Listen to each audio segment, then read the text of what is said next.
Good morning, everyone, and thanks for joining our EDC coffee chat, Coffee with Colleen. We're really happy to have Eran Kennedy on with us today. She's the newly appointed publisher and editor of, well, she'll go through all the papers. We're so happy to have her at the helm now, and she's been in the community for a long time, so very involved.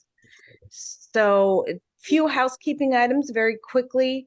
If you want to ask any questions, please, you either raise your hand or put your question in the chat and we'll call on you. And with that, Eran, I'll let you take it away. Thanks so much. Thank you, Colleen. So again, my name is Eran Kennedy, and I am the new publisher of the Peninsula Daily News, Squim Gazette, and Forks Forum. Just some clarity there, I am not the editor. We have Leah Leach, who is our executive editor, and our managing editor is Brian McLean. So just a few housekeeping items there. Thanks. Sorry about that. No worries. I thought I'd kind of keep it easy today and really just give the group an idea about who I am personally, maybe how I came into this role, and kind of some issues that may be important to me, and early mission and vision of what I see kind of moving forward with the publications, the kind of direction that I'd like to see the papers go into. So I'll start with, and then of course I'd love to hear from you guys today and answer any questions any burning questions that you may have for me.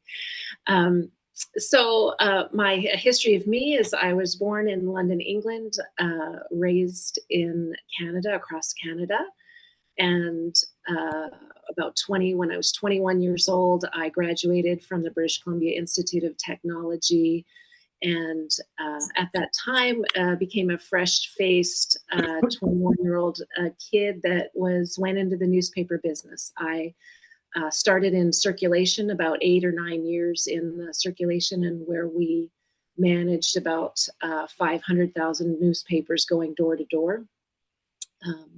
And then over time, I moved into sales leadership, and that's what took me to Honolulu, Hawaii, to the Honolulu Star Bulletin when Sound Publishing's and Black Press's David Black purchased the Honolulu Star Bulletin, now Star Advertiser. So with that, I managed all of our in-house publications, our special sections, our real estate direction. And so at that time, I met the love of my life, Tom Fike, and met and married him there in Hawaii. We had our first child. And my husband was at the time in the U.S. Coast Guard. And so that actually took us to a brief stint in Seattle, Washington, and then out here to Edis Hook. So that's what brought us to the area. I took a little time off to raise our 2 children, and then kind of came back and was working with the North Peninsula Building Association. And then, of course, the call of the newspaper group came, and as it happens, David Black owns the Peninsula Daily News, Squim Gazette, and Forks Forum, so it was a wonderful opportunity to come and work with Terry Ward. And so for a number of years, I have been working here in the community, as well as I managed our Kitsap group. So for a number of years did that, and I'm sure you guys have all seen the news, and Mr. Terry Ward he's purchased 5 newspapers up in the central Washington area, and of course he's done a lot of mentoring of me and my role over these last 5 years, and so it was kind of an easy transition. I have basically done every position possible in the newspaper group, from paste up to typesetting in the day. I'm kind of dating myself. And to camera. I've worked with the presses, and I have many a story of being in the newspapers business for so long. And I think with that, it's kind of prepared me for our future. And with that, I just wanted to kind of briefly go through some issues that I feel are really important and kind of cornerstone to what I feel are really important for our newspaper group and our county. Um, of course, I have a family first attitude. I'm raising two teenagers. They're in the Swim School District, and they're very talented athletes. One is in equestrian and one is in soccer. And they do very well in school, but I understand that that is not the case for all kids, and that not all kids have the two-parent home life, and that they couch surf, and that homelessness is an issue for the for kids in our school system, teenagers particularly.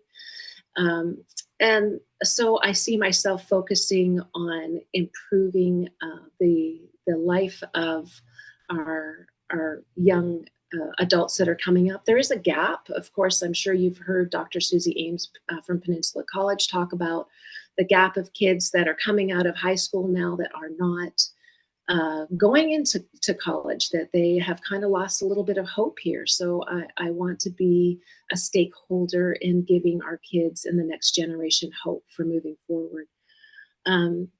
Another issue that I see as emerging, definitely for me personally, is that of veterans and their plight.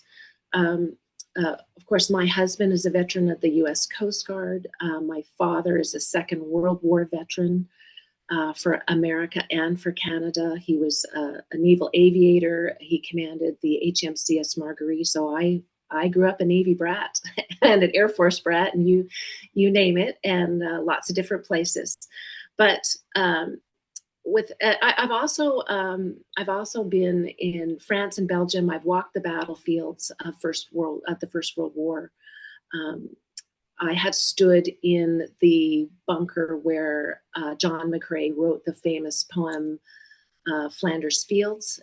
I have stood shoulder to shoulder with Silver Star and Gold Star mothers during very poignant Veterans Day ceremonies. But I will say, for all the honor and remembrance that we give veterans, I know that they struggle on a daily basis with many issues. So I feel that is, without a doubt, a very important issue. And then kind of lastly, I want to just touch on housing. I know a lot of what Habitat for Humanity and Colleen Robinson here locally is trying to do, and I want to just share, as a medium-sized business, medium-sized employer, that how important workforce housing is and affordable housing is to our community. So I intend to really support that issue. Just in terms of my leadership style and kind of what you'll see moving forward, I have a strong foundation that is based on integrity and truth, and everything else falls below that for me. I work with my team members in a collaborative approach. I have an open door policy. They are in here and we work through things on the daily, and we definitely are talking things out. I also, especially post-COVID, see that we will engage with the community in a more positive way. So for those of you on the call, I just want to underscore how important it is that you do share your press releases, share your information with us, because Facebook isn't the only place or fact check place where you might get your information on a daily basis. I will honor our print subscribers. In this market, particularly with the median age being over 50, print subscribers are still a massive and important part of our business. I intend to continue to do our special sections that are, again, a cornerstone of our business. So I see that we will continue to do that. I'm looking at our digital presence, particularly our social media. I intend to beef that up, and I intend to. One of the things I do see is that at times we do lag to provide information on the PDN website or our social media quickly when an emerging issue happens, because we are so busy really fact checking what the information is and verifying that it is truth and fact based.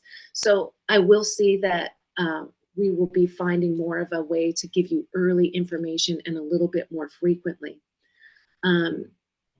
I'm also in the process of gathering data as far as our website is concerned, and this data tells us what stories are read most frequently, and what are the highest read stories, for instance, of the week.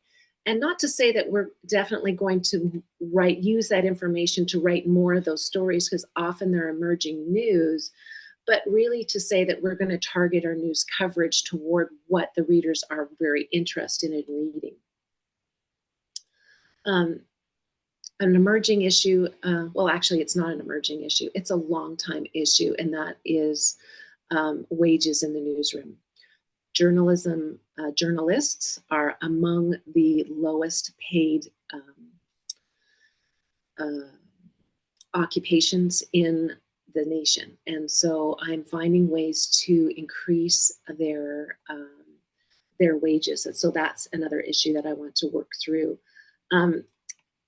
In past years, John Brewer, you could probably speak to this. We had a very healthy internship with Peninsula College, and with the decline in journalism popularity at the college level, there has been a decline in the level of internship engagement that we've had in our newsroom. So I feel like that is another important kind of stakeholder piece as we move forward, is to engage the Peninsula College and to continue the internship program. I'd also like to start newspapers in education. For many, many years, we did newspaper in education, and I would like to restart that program, because guess what? What is the next wave of generation of our readers will be coming from the school district level, right? Kids. And so how do we engage those kids? And that is by actually making sure that we get back to newspapers and education. I'm going to diversify and monetize areas of revenue. We have to diversify in this day and age in order to compete for every dollar that we get. So that's an important aspect. And lastly, I'd like to say that, again, going back to that cornerstone of what we do, you have our word that we will provide fair, balanced, and fact-based information. Eran, how do you intend to diversify your revenues? Do you have some ideas in that space that you can share? I think that those ideas really come from community partnerships. Like, let's look at the partnership that we have with the Clallam EDC, where that has provided the Small Business Boost program, right? And so when engaging with the Clallam EDC, we were able to support small business by getting them a jump start into their marketing, but it also funneled some of our revenue. And so that was a huge boost for us. So I would say that is just one example. Another example might be in terms of our special sections, that when we partner with a special section for a festival or for an event that's coming up, that there is engagement from a monetary standpoint in order to help publish those special sections and to get them off the ground. And it's too bad Scott Nagel's not on the call, but he phoned me and said, "Hey, Eran, I need to have a map. I need to have a map done of the for the Crab Fest site, or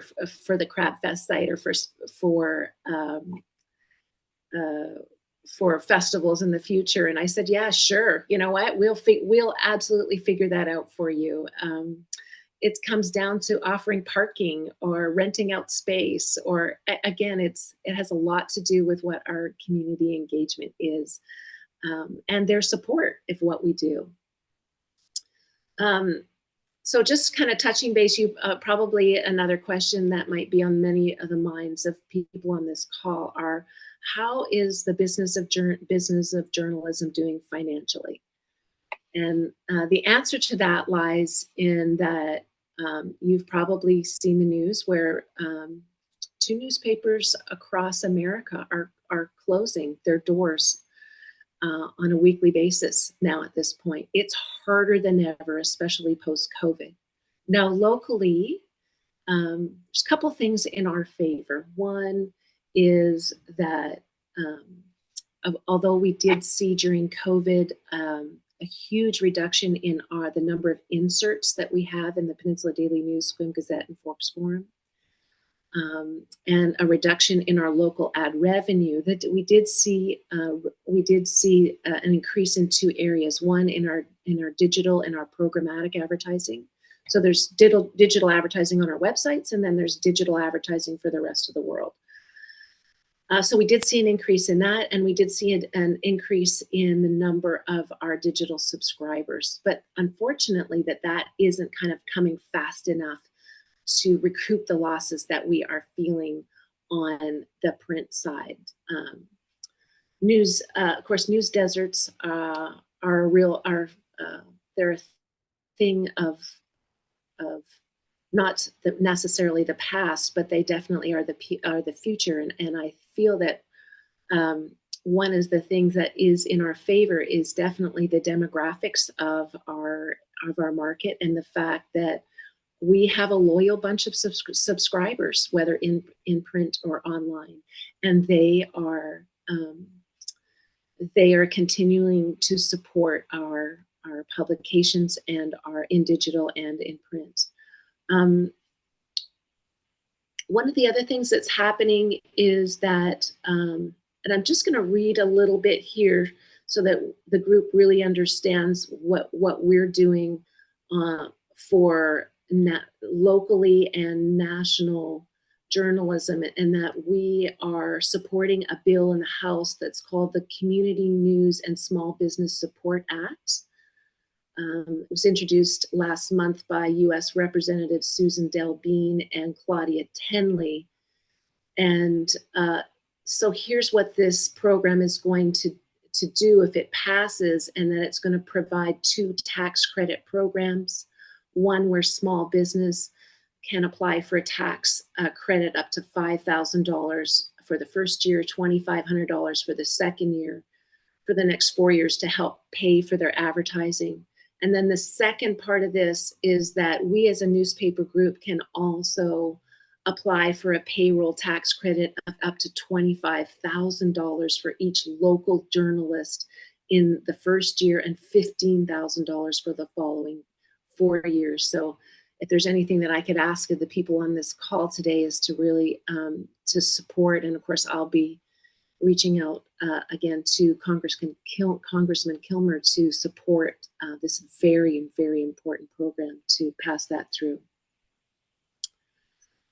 You might ask what you can do to take part in our survival. It is, we put out a section called Show the Love, which is all about shopping, staying, and dining local. And we're as local, I've lived here in Sequim for 9 years. We intend to retire here, so we're raising our family here. If I could just say that how important it is for you to spend your dollars locally, either with having a subscription in print or digitally. If you plan to advertise these, print is still a viable option, particularly in this local market.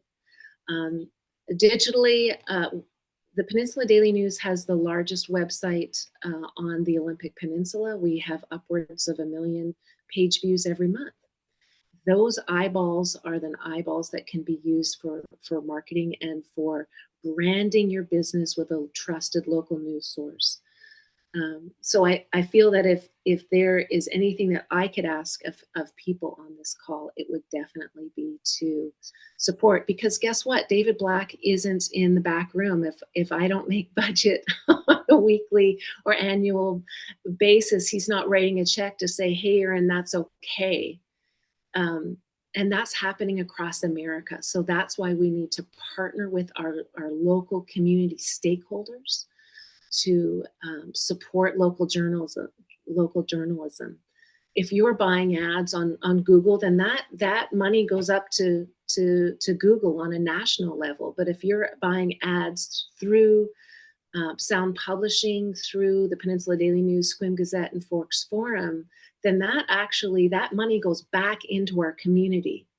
It self-replicates, and that money goes on just like a server's in it, a local server's family. It helps feed them. It helps a local journalist feed their family too. So it helps keep the lights on over here. So not all bad news, definitely some bright spots, and something that we are continuing to work on. I think that we have, from an expense standpoint, we have managed the business down as thinly and as we possibly can. And now we're in the process of how we can manage the business and turn those wheels back up. We have made an investment in our presses in Tacoma. So we are now the largest commercial printer in Washington State. So we print many of our competitors' newspapers across the nation. So we are, again, when you ask the question about diversifying, print isn't dead. And many of our customers continue to need it. So with that, Colleen or the team, does anybody have any questions for me today? Yeah, we do. There were a couple that were put in the chat, and if anybody wants to ask Eran directly. One question I had was about your percentage of folks that actually get the print newspapers. You said, with a population over 50, that people are creatures of habit, and they like to have their morning coffee and they review their paper. What percentage is that? And is it more in Squim versus the PDN or the Forks Forum? What does that look like? Well, I would say that we're heavily in the Squim and Port Angeles market, but I'd say almost. So let's look at this. If the PDN has 10,000 subscribers across Clallam County, 2,000 might be in Jefferson, 3,000 might be in Squim, another 3,000 might be in the 3,000 to 4,000, let's say, would be in the Port Angeles market, and another 2, I would say, is heading out to the West End. So we're pretty evenly split across the county. Of course, the Squim Gazette, there is a little bit of overlap, because it's funny, when I was speaking to the Sunrise Rotary people, club members last week, many of them they're often getting their Forks Forum and their Peninsula Daily News or the Squim Gazette, and because their Peninsula Daily News, because they're newspaper readers, they want to have it in their hands. Mm-hmm. So is it like half of your subscribers receive their paper, the print version? So if you are a print subscriber, then you're also a digital subscriber. So I wouldn't say I would say there might be an additional 2,000 to 3,000 on top of that are just digital only subscribers. Does that make sense? Okay. Yeah. So the large majority then are the print version. Are definitely, okay. Still the print. Yeah. Okay. Interesting. But those print subscribers automatically are enrolled in the digital subscription as well. Yes. Okay.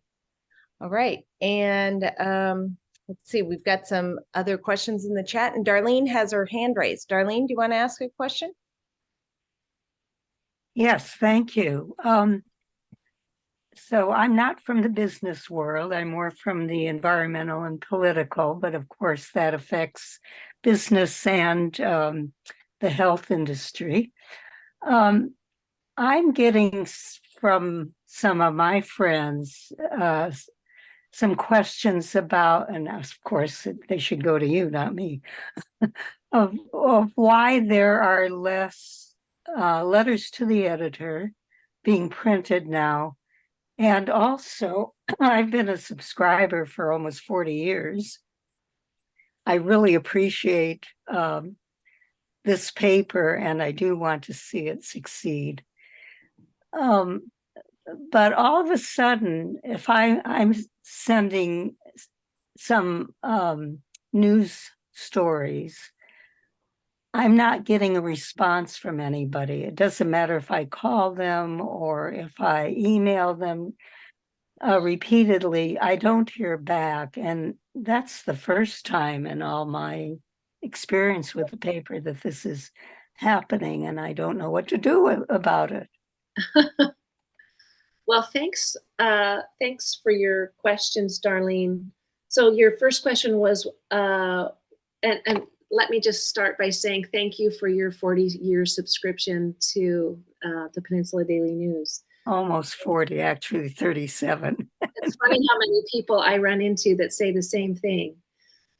So why less letters to the editor? Of course, what we go through when we choose letters to the editor to write, we want to be able to, one of the things that we do is we fact check the information. So it would depend on the information provided, that we would want to be sure that the information that we could put in there. Sometimes there may be, let's just say somebody might want to rant about a certain subject, and those are great to put in a rant. But I would say if there's anything, it is that there is a review of every letter to the editor that goes in. There's a review process. And two, I think I'd like to address the issue around, so there is less space in editorial space in the Peninsula Daily News, Swim, Gazette, and Fork Swarm. Our papers are tighter. Why is that? Because of the percentage of advertising to editorial space. So the more advertising that we receive, then the more space that we have to delegate to such things such as letters to the editor. And then secondly, your question was, why aren't you hearing back? And so without a particular knowledge of what a certain time, that would be difficult for me to answer. But I will say one of the things that we have done, you've definitely seen it in the Peninsula Daily News, is that we've hired, Vivian Hansen is a 23-year employee, and she is our customer service supervisor. So we have put a priority back on customer service, especially since switching to mail. And so it's very, very important for us to get back, especially when you call through. So I'd be interested to hear any afterwards, or if you'd like to email me any information. And feel free to email me directly. And my email address is ekennedy@soundpublishing or at peninsulaDailyNews.com. So feel free to reach. Yeah, thank you. Mm-hmm. Great. Let's see, there were some questions in here about the printing that you do in Tacoma. And can you elaborate a little bit on that? And so you do more there than like the Tacoma News Tribune? The Tacoma News Tribune used to publish at the Columbians shop in Clark County, but you now are so how many papers are owned by Sound Publishing now?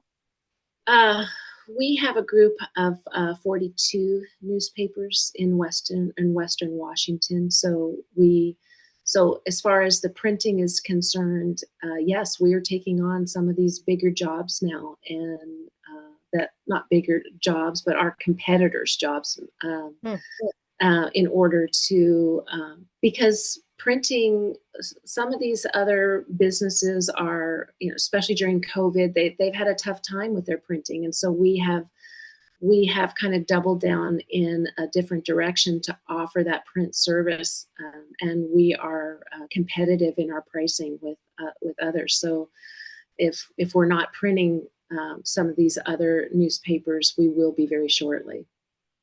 Okay, got it. And is that a good revenue generator for sound publishing? Or you just don't know? Well, that's a good question. Again, going back to having to diversify our revenue streams, I would say the margin in printing isn't what it used to be. Mhm. It is definitely lower than it used to be because advertising rates or print rates. There are a lot of a lot of newspaper media companies across the U.S. that have struggled with that. Mm-hmm. And how many, I know you guys have really struggled with wages for journalists, but how many reporters do you now have that are covering Clallam and Jefferson counties? Oh, that's a good question too. So let me just look out in the newsroom here. 1, 2. I'm just waving away. 1, 2, 3, 4, 5, 6, 7, 8, 9. 9. Okay, got it. 9 reporters. And so do you assign reporters by, like, how do you determine who's going to pick up what stories? Yeah. Look at you. You're so full of great questions today, Colleen. Thank you. So yes, we assign stories based on obviously breaking news, and we assign stories based on beats. So somebody might have a downtown beat, or the city council, or the county commissioners, school districts. So those are what we might term beats, or sports, for instance. That would be another beat or vertical in our newsroom. Is there one particular beat that everybody aspires to? Like it's the favorite, it's the most interesting, or the most compelling story writing? Well, I know it's not the Port Angeles, it's boring. let me just say that, and this is a shift that I would like to see too, is that I'd like to do more investigative reporting. And because I think that being the local watchdog, it's important for us to dive into that investigative reporting. And we have people on our team that are excellent feature writers. And I have, even on the special section side, we just recently hired a team member that came from Texas and has an excellent, her pedigree in the newsroom is outstanding, but we want to see a little bit more on the feature writing side. So I would definitely see that, more of that coming. Got it. Let's see. Does anybody else have any more questions for Eran? I'm looking through. Yeah, I know Timothy mentioned here in the chat to me about, of course, Nate Tyler is running for state representative. He's a Makah tribal member. And then also, let's see, someone from the Makah tribe is also running for Commissioner of Public Lands of Department of Natural Resources. Love to see an article. Patrick DePoe, Makah tribal member. I'd love to see an interview with him to learn about, and is there something that, the Makah tribe is trying to be more active in state politics. Right. In fact, tomorrow morning I'll be off to Forks to do my rounds in Forks, and so here's what I'd appreciate with regard to that is if they could reach out to myself and Leah Leach regarding that, so that we can talk through that together. Yes. Yep. And Laurel has her hand up. Laurel? Hi, Laurel. Yes. Hi there.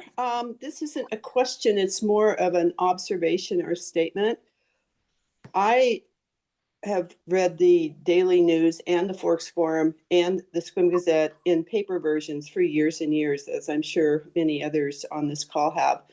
And it has always struck me that your group of newspapers are the only place on the entire planet I can go to get news specifically and consistently about my community. And I don't think that this is well enough understood locally. I see occasional comments online about how the Daily News doesn't talk about national stuff, which is ridiculous. It does, but I don't see an appreciation for the uniqueness and the importance of our local community information. Our local media is the only place we're going to get it. So I just want to thank you for hanging in there, because I think, as you pointed out earlier, local newspapers, especially dailies, have been closing down at an epidemic rate for the last several years. And it's not just the COVID thing, it's everything else. And so I just want to thank you for hanging in there, because you're doing a lot for us. Local newspapers are like lungs. You don't think about them until they don't work anymore. And so thank you for that. What a great analogy, Laurel. Thank you so much. We're having a challenge surviving, but I know, here's the thing, is that a lot of what we do is based on relationships with the community. And those relationships with some of our team members who've been here for years, or even been on the team for as little as 9 or 6 months, we are all walking in step with one another to provide this information. And you're right. If it goes away, where are you going to get your news? From Facebook, or from the Seattle Times, or from a television station on on the I-5 corridor. So that's why it's really important, like you were saying, to just kind of think that through when you're making a decision about where you're going to advertise, or where you're going to what you're going to subscribe to. Stakeholders are so important to our very survival moving forward. So yes, so thank you for just sharing that information, Laurel. I do appreciate it. Sure. So Carol, you have your hand up? I do. Thank you, Colleen and Eran. So excited for your leadership. And it struck me when you talked about the Peninsula College externship or internship opportunity. I'm a WSU grad and was a part of the Murrow College for a long time. And they recently received a $2.4 million state appropriated opportunity for covering local news in partnership with local papers. And I'm curious if you're familiar with that with Peninsula College, if you're going to jump in and be able to take advantage of this to help increase civic affairs journalism locally. Yes. It's a great program, the Murrow News Fellowship. Actually, Dr. Susie Ames and I have been in a series of coffee talks and meetings to discuss this and to rejuvenate this program. And John, I know that you're on an email string, as well as Robbie Mantooth, some of you might know, to definitely rejuvenate this program here locally. I think the challenge here is really getting the young people interested in the program. The money's there for them, but how are we gonna get them interested in becoming a journalist? And in days gone by, we would have people lining up to the door if we had, especially in a daily, it would be like, go get some weekly experience before you want to come to the daily, right?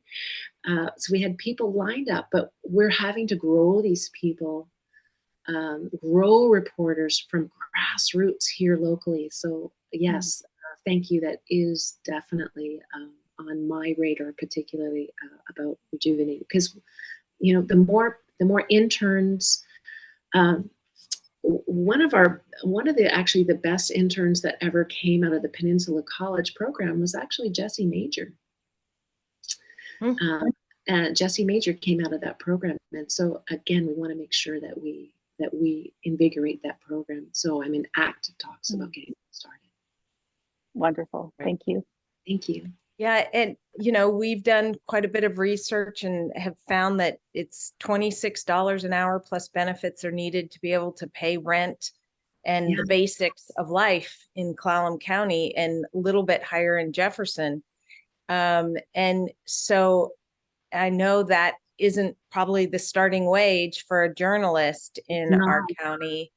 And yet it requires, what is the education requirement, or is there one for a new reporter, journalist that you might hire?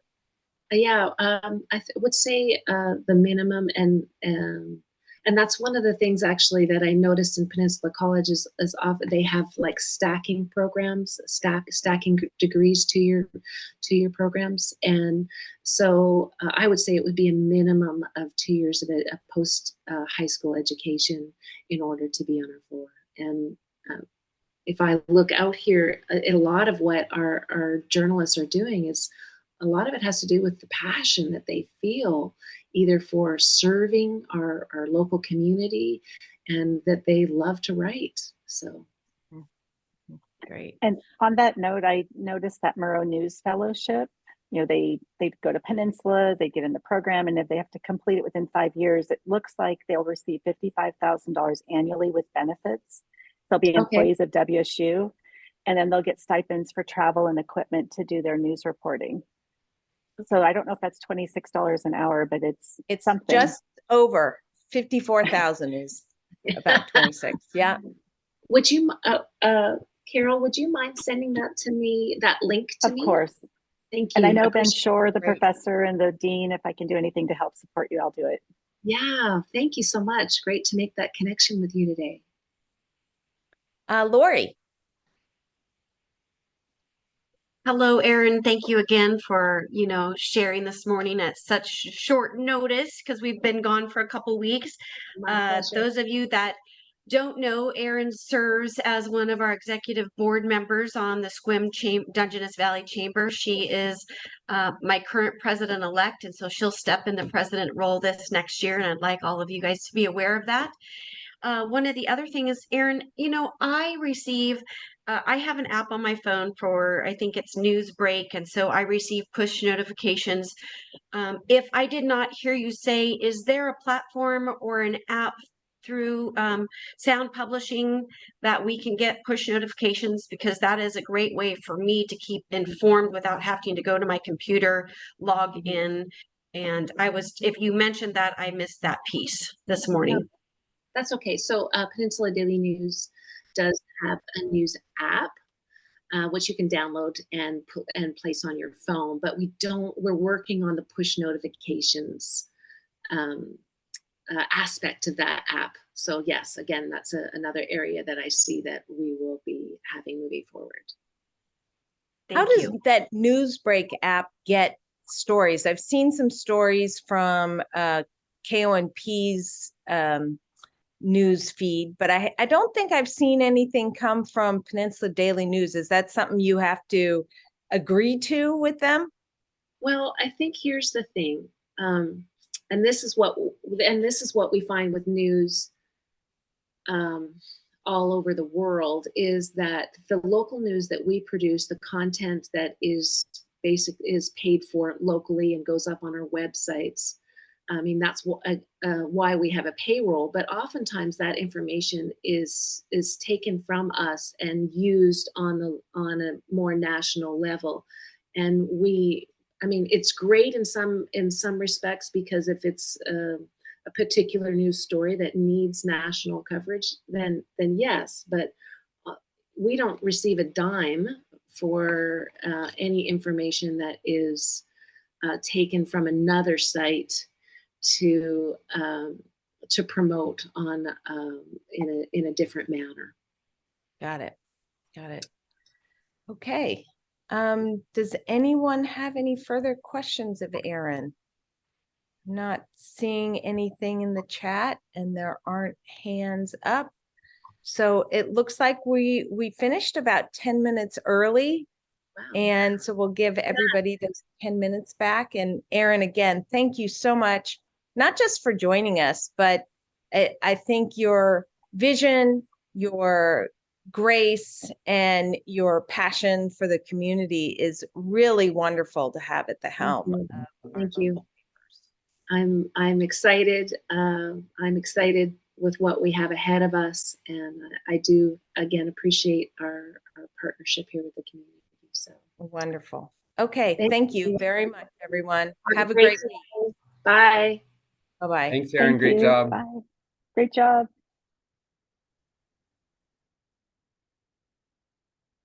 I'm staying on, Hi, Colleen. Mona. Thanks. Good. I was just looking to see if you were. I'm still here. So, a couple things. Number one is if you could receive funding to do something to improve other than money for more employees, and maybe that is something, I don't know, but so under NREC, Natural Resources Innovation Center, we have a project proposal going to the recompete grant application. And I am trying to think of every way and, evaluate it. How can we improve the forest products industry? And I know I've heard things like DNR can't hire enough people, so qualified people to be able to, and that slows down the process of DNR selling timber and doing harvest. Is there anything you have seen that would be innovative or just additional funding that you would like to have something happen, a study, some equipment, some that would move the entire industry along? I know we have things going on for affordable housing, and we had a site down at Sappho that we were hoping to build some mass timber structures.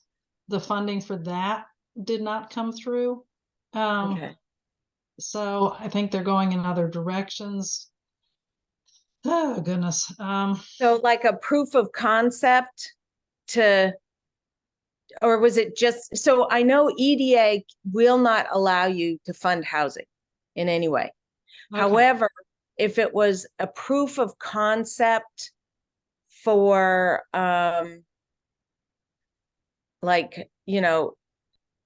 validating some kind of thing that would then be, done elsewhere, then that could work. But outside of that, I don't really know of anything. So, okay, so you're thinking more along the lines of different studies that would help us? Yeah, or not just studies. If there was equipment, if there was maybe not purchasing property, but improving or renovating something. Okay. Do you guys have locally a place where you guys prove out things? I don't know what it might be. Would it be to fund more learnings at ONRC? I don't know. I wonder, since Peninsula College is starting up their program again, Yeah. I wonder if we could do some kind of co-op program with some of the students. I don't know. Co-op. I don't know if it would be just to have internship, maybe is what they're called here. Yeah, I mean, that's, the East so Coast- we're talking about that. So there's that we also have a workforce training project, which is North Okay. Olympic Peninsula workforce training. And natural resources is a part of that. And they're talking about internships in that Okay. space. But Okay. is there something, and that's maybe I could put you in touch with Jessica Irvin, who's writing the grant write-up for them. Okay. Here, I'm gonna do that quick intro email. Do you know her? I'm not sure. Okay. So between you and me, who are you hoping who do you think would be best for the timber industry to be elected as the next commissioner of public lands? And does that elected person even matter that much? Yes, they do. To answer that question, yes. Okay. Oh my goodness. I don't know. There's so many people running now. Yeah. It's kind of hard to keep up with it. I was really surprised. I didn't know that Patrick had put his name in the hat. Patrick DePoe from the Macaw tribe. Yeah. So has he been pretty involved? Who is he? I don't know who he is. He was on their council for a long time, and Okay. he is now our director of tribal relations at DNR. He's been there, gosh, I want to think less than a year, maybe. Okay. Yeah, So he's an employee for DNR right now. yes, yep. Okay. And he works directly for the CPL. Okay. And would you say he's pro harvesting, or is he more like Saldana that says, no, let's put it into carbon storage and let's not harvest? That one's really hard to say because all I've ever heard, he's always pushing for the rights for the tribe, especially the Macaw tribe. And How so? Where is the rub between that? I mean, where's the controversy? How does he push for rights for the tribe? oh, just being able to hunt when they want to and where they want to. And in some of our land acquisitions, they were against those. Now, actually, we were trying to trade land, and they didn't like the idea of it going away from DNR protection into a private. So yeah, I'm not sure where he would stand on all of that. Okay. I know I've heard Nate Tyler say the Macaw tribe used to own 400,000 acres and now we only own 40,000. We need to get our 400,000 back. Yeah. Yes.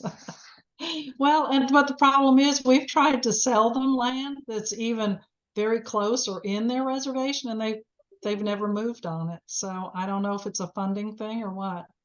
Huh. That's weird. Huh. Yeah. And are their Yeah. harvest rotation schedules longer generally, right? I heard they have to wait 60 years because of BIA Oh, requires. yes, but that's pretty close to what we do anyway, except for Okay. thinning. Yeah. Okay. Yeah. If you could think about, I don't know, ask some other people, like if there was something that DNR could do. And then, so my next question is, can we get a letter of support from DNR? And maybe it's just your division. I don't know. How do you guys work on that? Because part of this recompete grant, which is all about getting 2,700 people that are not in the workforce, that if we were like the rest of the United States, those 2,700 people that are aged 25 to 54 would be in the workforce if we had the same numbers as the rest of the United States on average. Okay. And so it's about getting those people that live here today into the workforce, getting them trained, getting them into jobs that pay $26 an hour or more. And, do you guys have jobs that like say only require a 2-year degree, or rather that I know Peninsula College is doing their natural resources program. Will someone be able to go to that training, that program, and get hired by DNR? Or do you have to get a 4-year degree to work for DNR? And how No, many jobs do you have open? A 2-year degree works, and for some jobs, no degree. Okay. And how many of those do you have open now? Oh gosh, we have 6 or 7 open for foresters. Okay.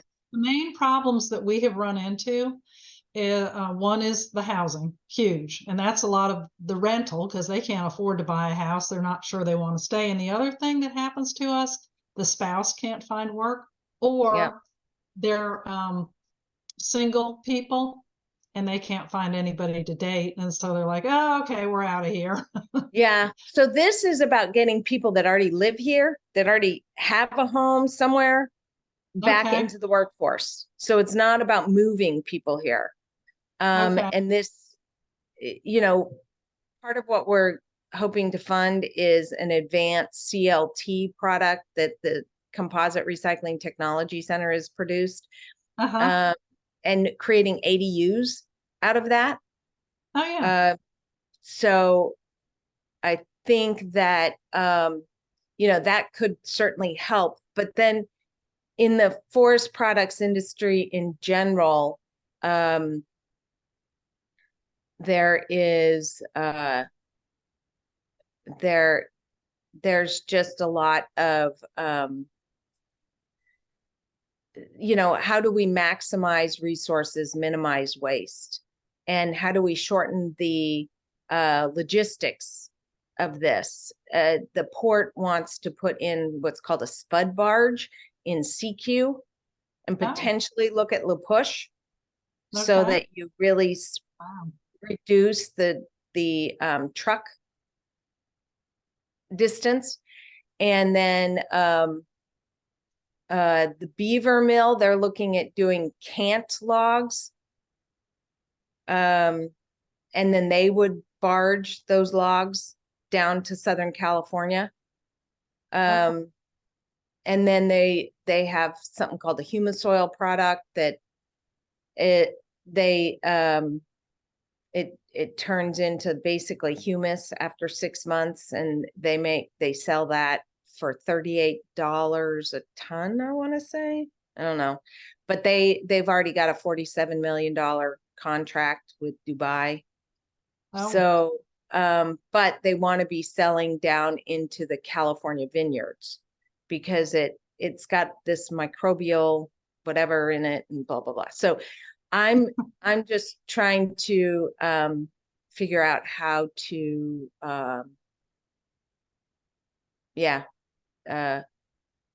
Well, so I'm sure we can get a letter of support to you. okay. And, Who would approve that? let me talk with my new boss, who is Dwayne Emmons, Okay.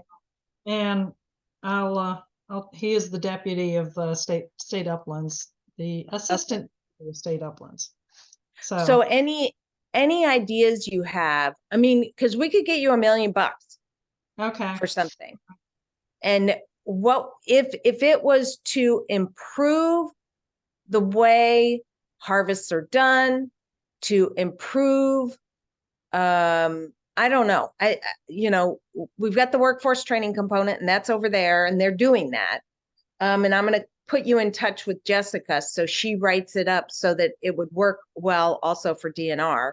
I know they're working with M&R. Oh, but okay.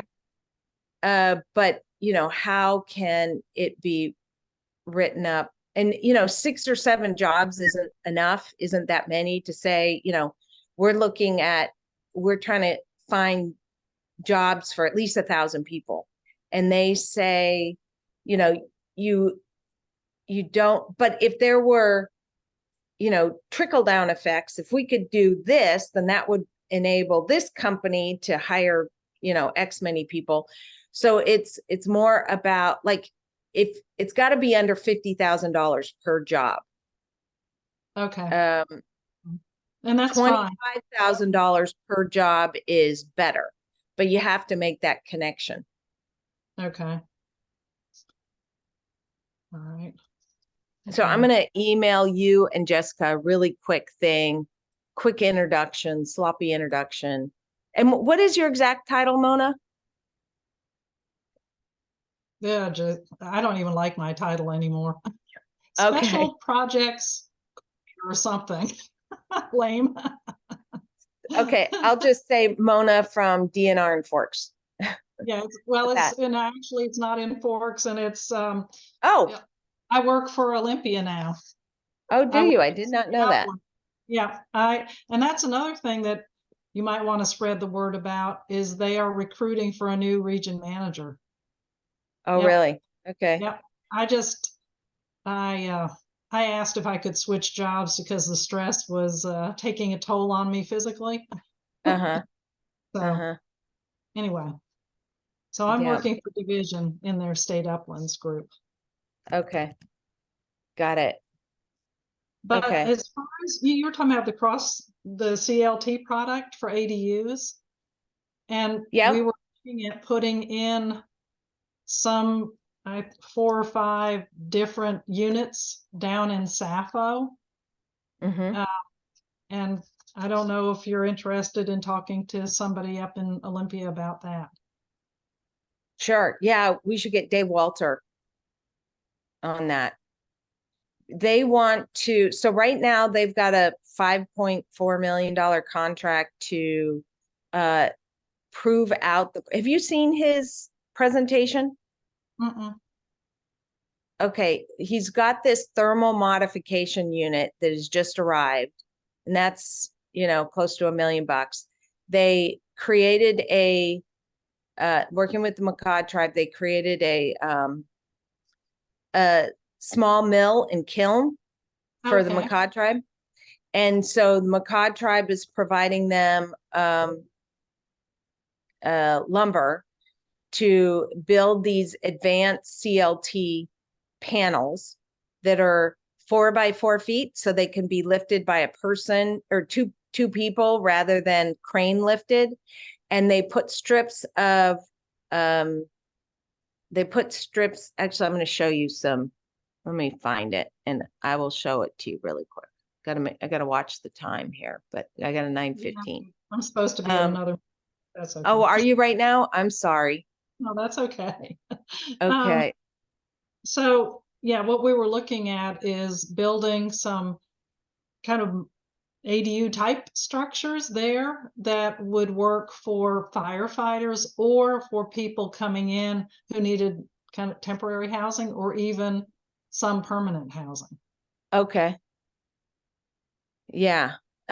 So we can't spend money on housing No. unless it is like proof of concept or something like that. Okay. So So it's all about creating jobs, but not, and we've said, but housing is a barrier. And they said, no, you can't spend money on housing. It was very clear. You mentioned ADUs, that's why. Okay, that's Well, why I went. so, but they're going to manufacture ADUs. So it's that we're giving them funding to create the jobs, and they Okay. just happen to produce ADUs. Well, and I wonder if we could purchase some of those Yeah. ADUs. Yeah, My that would be great. Sorry. Yeah, that would be a great story.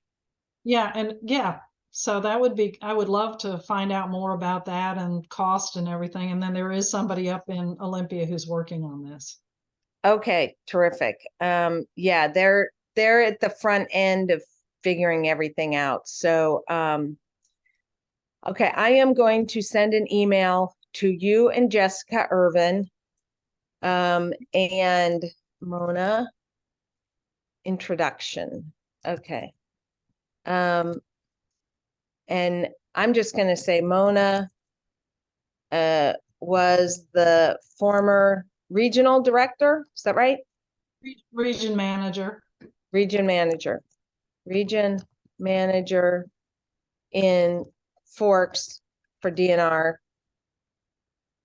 but now is in Olympia or working. Well, anyway, Olympia. Yeah, I still live here, but I work for, yeah. Okay, so Compete grant for PC on workforce. I know this is a terrible. You two should talk. Okay, sorry, really sloppy introduction, but I'm just trying to get it done. And then the next is Dave Walter. And so I'm gonna call him and tell him that he ought to contact you. Okay, all right. Yeah. And then the letter of support is just supporting you in going Oh, forward. we're calling it the North Olympic Peninsula Recompete Coalition. So it's Jefferson County, Clallam County, both ports, all these different entities. Oh, okay. Yep. So if you want to send me any information on that, that would help. Okay, we will. Okay. All right. That's my project. I got to contact like 30 people. So you're on my list. Okay. Thank you. All right. All Thank right. you. Take care. Talk to you later. Okay, Okay. bye. Bye-bye. Bye. Oh, okay.